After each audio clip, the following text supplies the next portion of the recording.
નવસારી તાલુકાના સરોણા ગામે સ્થિત સ્થાનિક મદ્રેસામાં અભ્યાસ કરતા વિદ્યાર્થીઓના ઉત્સાહ અને શૈક્ષણિક કૌશલ્યને બિરદાવવા માટે વાર્ષિક ઇનામ વિતરણ સમારંભનું ભવ્ય આયોજન કરવામાં આવ્યું હતું। આ પ્રસંગે મોટી સંખ્યામાં ગ્રામજનો, વાલીઓ તથા ધર્મગુરુઓ ઉપસ્થિત રહ્યા હતા।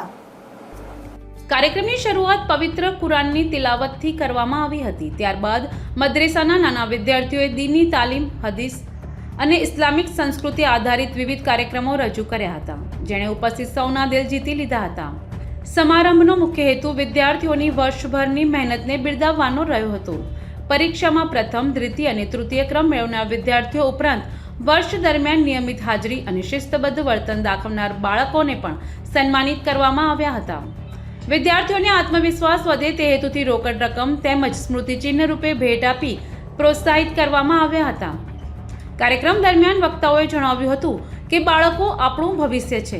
દીની તાલીમ સાથે સાથે તેમને આધુનિક શિક્ષણમાં પણ આગળ વધારવા જરૂરી છે। આવા પ્રોત્સાહનથી બાળકોમાં સ્પર્ધાત્મક ભાવના વિકસે છે અને તેઓ વધુ ઉત્સાહ સાથે અભ્યાસ તરફ આગળ વધે છે।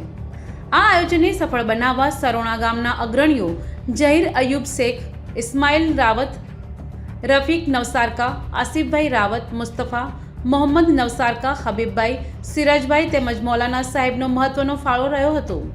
વાલીઓએ પોતાના બાળકોને મંચ પર સન્માનિત થતા જોઈ ગર્વની લાગણી વ્યક્ત કરી હતી। આ કાર્યક્રમ દ્વારા ગામમાં શિક્ષણ અને એકતાનો સકારાત્મક સંદેશ પ્રસર્યો હતો। Bureau report, NTC news, Navsari.